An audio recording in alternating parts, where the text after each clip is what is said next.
உலகத்திலேயே ரொம்ப சேஃபஸ்டான ஒரு மியூசியம் அப்படின்னு சொல்லப்படுற லூஃபர் அப்படின்னு சொல்கிற மியூசியம் ஃப்ரான்ஸில் இருக்குது. இந்த மியூசியத்தை பொறுத்த வரைக்கும் யாராலையுமே கொள்ளையடிக்க முடியாது. இந்த மியூசியத்துக்குள்ளே போகிறது அப்படின்றது ஒரு இலகுவான விஷயமே கிடையாது.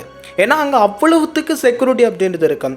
நீங்கள் அந்த இடத்துக்கு போகிறது அப்படின்னா கூட நிறைய செக்யூரிட்டிஸை தாண்டி, நிறைய செக்யூரிட்டி கேமராஸை தாண்டி தான் நீங்கள் அந்த மியூசியத்துக்குள்ளேயே போக முடியும். ஏன்னா அந்த மியூசியத்தை பொறுத்த வரைக்கும் பல ராஜா காலத்து நகைகள் அப்படின்றது இருக்குது. 19ஆம் நூற்றாண்டில் இருந்த பல நகைகள், 19ஆம் நூற்றாண்டு ராஜாக்கள் பயன்படுத்தின பல நகைகள் அப்படின்றது இங்கே செக்யூராக பாதுகாக்கப்படுது. ஸோ அப்படிப்பட்ட இந்த ஒரு மியூசியத்தில் வெறும் 8 நிமிஷத்தில் ஒரு கொள்ளை நடந்திருக்கு.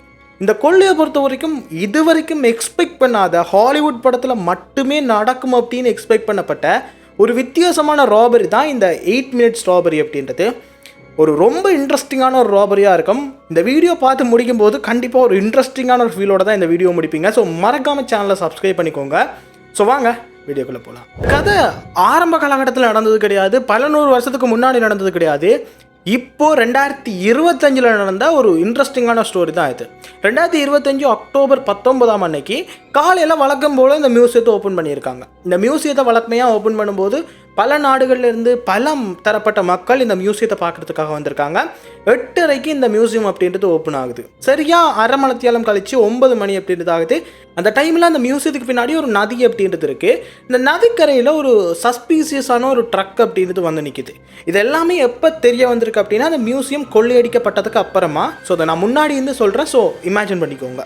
இந்த ட்ரக்கை பொறுத்த வரைக்கும் அந்த நதிக்கரையில் இருக்கக்கூடிய இந்த மியூசியத்துக்கு பக்கத்தையும் அந்த ட்ரக் இருக்குது. அந்த ட்ரக் வந்து சாதாரண ட்ரக் கிடையாது. இந்த பெரிய பெரிய பில்டிங்கில் ஏறுறதுக்கு, பெரிய பெரிய பில்டிங்ஸில் அந்த பொருட்களை கொண்டு போகிறதுக்காக பயன்படுத்தக்கூடிய அந்த லிஃப்ட் வகையான ஒரு ட்ரக் அப்படின்னு சொல்கிறாங்க. அந்த ட்ரக்கில் இருந்து ஈஸியாக நம்ம பல மாடிகளுக்கு ஏற முடியும். ஸோ அப்படிப்பட்ட ஒரு ட்ரக்கை அந்த கரையில் விட்டுருக்காங்க.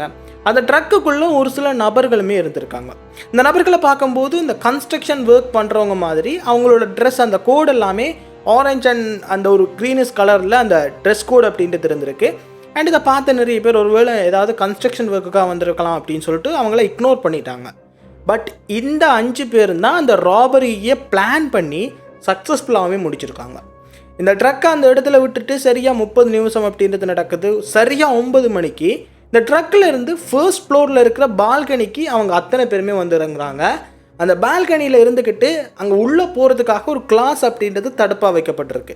அந்த கிளாஸ் இது வரைக்கும் யாராலையுமே பிரேக் பண்ண முடியாது அப்படின்னு சொல்கிற அளவுக்கு ரொம்ப திக்னஸான ஒரு கிளாஸ் அப்படின்னு சொல்கிறாங்க. ரொம்ப ரொம்ப செக்யூர்டாக வச்சுருக்கக்கூடிய ஒரு கிளாஸ். வெறும் 2 நிமிஷத்தில் அந்த கிளாஸை கட் பண்ணி அந்த கிளாஸுக்குள்ளே அவங்க அந்த ஒரு செகண்ட் ஃப்ளோருக்குள்ளே போயிடுறாங்க. இந்த செகண்ட் ஃப்ளோரை பொறுத்த வரைக்கும் இருக்கிறதுலேயே ரொம்ப ராயலான ஒரு செகண்ட் ஃப்ளோர் அப்படின்னு சொல்கிறாங்க. அது எந்த அளவுக்கு அப்படின்னா இந்த ஒரு ஃப்ளோராக அப்போலோ ஃப்ளோர் அப்படின்னு சொல்கிறாங்க. அதுக்கான காரணம் 19th செஞ்சுரியில் அந்த காலகட்டத்து ஃப்ரான்ஸில் இருக்கக்கூடிய ராஜாக்களாக இருக்கட்டும், அதுக்கு முன்னாடி வாழ்ந்த ராஜாக்களோட நகைகளாக இருக்கட்டும், அத்தனையுமே இங்கே தான் சேஃபாக வச்சுருக்கப்பட்டிருக்கு. ஸோ அதை பார்க்குறதுக்கு நிறைய டூரிஸ்ட் வந்திருப்பாங்க. பட் அவங்களையுமே ஒரு சில பேரை மட்டும்தான் அலோட் பண்ணுவாங்க. ஸோ அந்தளவுக்கு ரொம்ப செக்யூர்டாக பார்க்கக்கூடிய ஒரு இடம் தான் இந்த செகண்ட் ஃப்ளோரில் இருக்கக்கூடிய இந்த அப்போலோ அப்படின்னு சொல்லப்படுற ஃப்ளோர். அந்த ஒரு ஃப்ளோருக்குள்ளே தான் இவங்க இவ்வளவு ஈஸியாக உள்நுழைஞ்சிருக்காங்க. இன்ஃபேக்ட் அந்த பால்கனிலையுமே ஒரு கேமரா அப்படின்றது வளமையாக இருந்துகிட்ருக்கு. பட் அன்னைக்கு அந்த கேமரா அப்படின்றது ஒர்க் ஆகலை. பிளான் பண்ண மாதிரியே அந்த கிளாஸ் டோரை பிரேக் பண்ணிட்டாங்க. அண்ட் அந்த அப்போலோக்குள்ளேயுமே போயிட்டாங்க. அதுக்குள்ளே போனதுக்கப்புறமா அங்கே இருந்த கார்ட்ஸ் எல்லாமே இவங்களை பிடிக்கிறதுக்காக ட்ரை பண்ணும்போது அந்த கார்ட்ஸை விட ரொம்ப பயங்கரமான ஆயுதங்கள் எல்லாமே அவங்கக்கிட்ட இருந்திருக்கு. ஸோ உடனடியாக அந்த கார்ட்ஸ் எல்லாமே இவங்களை விட்டுட்டு அங்கே இருக்கக்கூடிய மக்களை எப்படியாவது சேவ் பண்ணணும் அப்படின்றதுக்காக இவங்களை இக்னோர் பண்ணிவிட்டு அந்த மக்களை சேவ் பண்ணியிருக்காங்க. பட் அந்த ஒரு கேப்பில் இவங்க அதுக்குள்ளே இருக்கக்கூடிய 9 நகைகளை ஆட்டையப்பட்டிருக்காங்க. அந்த 9 நகைகளுமே ப்ரைஸ்லெஸ் அப்படின்னு சொல்கிறாங்க. அதாவது விலை மதிக்க முடியாத நகைகள் அப்படின்னு சொல்கிறாங்க. இன்ஃபேக்ட் அது 19th செஞ்சுரியில் ஃப்ரான்ஸ் நாட்டை சேர்ந்த ராஜாக்கள் பயன்படுத்தின ஒரு நகைகள் அப்படின்னு சொல்கிறாங்க. ஸோ அதனாலேயே இது வரைக்கும் அதுக்கு ப்ரைஸ் அப்படின்றதே கிடையாது, ஒரு ப்ரைஸ்லெஸ்ஸான நகைகள் அப்படின்னு சொல்கிறாங்க. அப்படிப்பட்ட 9 நகைகள் அங்கேருந்து கொள்ளையடிக்கப்படுது. வித்தின் 8 மினிட்ஸில் அந்த இடத்துலேருந்து எஸ்கேப் ஆகிடுறாங்க. இவங்க அந்த நகைகளை கொள்ளையடிச்சிட்டு அந்த இடத்துலேருந்து கீழே போகும்போது கீழே ஸ்கூட்டரில் 2-3 பேர் நின்றுருக்காங்க. அண்ட் அவங்க கூட ஏறி அவங்க அந்த இடத்தை விட்டுமே எஸ்கேப் ஆகியிருக்காங்க. ஸோ இப்படி அவங்க எஸ்கேப் ஆகும்போது இவங்க ஏறுறதுக்காக பயன்படுத்தப்பட்ட அந்த ட்ரக்கை எரிக்கிறதுக்குமே ட்ரை பண்ணியிருக்காங்க. ஏன்னா அதில் ஆப்வியஸாக ஃபிங்கர் பிரிண்ட் அப்படின்றது இருக்கும். அதை வச்சு ட்ரேஸ் அவுட் பண்ணிடுவாங்க அப்படின்றதால அதை எரிக்கிறதுக்குமே ட்ரை பண்ணியிருக்காங்க. பட் அதை எரிக்க ட்ரை பண்ணும்போது அந்த இடத்துலேருந்து ஒரு காவலர் அவங்கள தடுத்திருக்காரு. ஸோ அதனால் அந்த ட்ரக் அப்படின்றது எரிக்கப்படலை. அதில் இருக்கக்கூடிய ஃபிங்கர் பிரிண்ட்ஸையுமே கேப்சர் பண்ணிட்டாங்க. திருட்டு நடந்ததுக்கு அப்புறமா உலக லெவலில் பேசப்படக்கூடிய ஒரு பெரிய விஷயமா பார்க்கப்பட்டுச்சு. இன்ஃபேக்ட் நீங்கள் கூட நிறைய நியூஸில் பார்த்துருப்பீங்க. ஸோ அந்த திருட்டு நடந்து ஒரு சில நாட்களுக்கு அப்புறமா அவங்க போன அந்த ரோட்டில் ஒரு நகை அப்படின்றது இருந்திருக்கு. அந்த நகையை பொறுத்த வரைக்கும் அவங்க ஆட்டையை போட்ட அந்த 9 நகைகளில் ஒரு நகை அப்படின்றது தெரிய வந்திருக்கு. ஸோ அந்த நகையை எடுத்து பார்க்கும்போது அதிகமாக டேமேஜ் ஆகிருக்கு. பட் அதை ரெக்கவர் பண்ணி மறுபடியும் மியூசியத்தில் வச்சுட்டாங்க.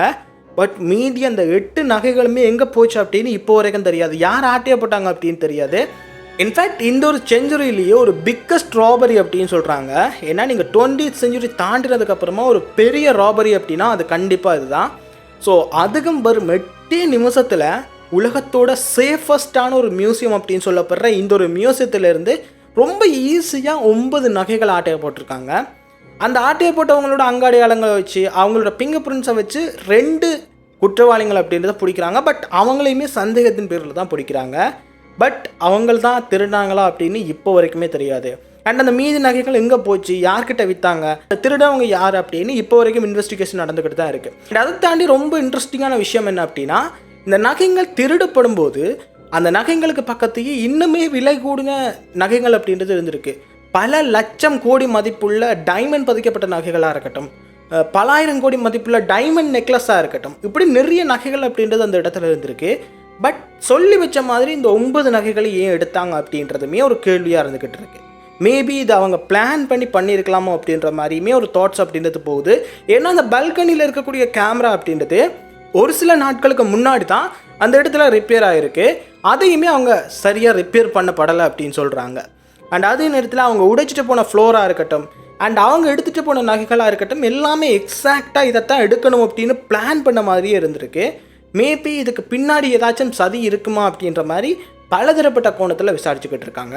பட் என்னதான் இருந்தாலுமே இந்த செஞ்சுரியிலேயே ஒரு பிக்கஸ்டான ராபரி அப்படின்னு சொல்கிறாங்க. ஸோ இந்த ஒரு ராபரியை பற்றி உங்களோட கருத்துக்கள் என்ன? எந்த கருத்துமே இல்லை அப்படின்னாலுமே மறக்காமல் கமெண்ட் செக்ஷனில் ஏதாவது ஒரு ஹார்ட்டினை தட்டி விட்டுருங்க. ஸோ இந்த மாதிரி இன்ட்ரெஸ்டிங்கான ஒரு சில ஃபன்னான வீடியோஸ் அப்படின்றது நம்மளோட சேனலில் போஸ்ட் பண்ணிக்கிட்டே இருக்கும்.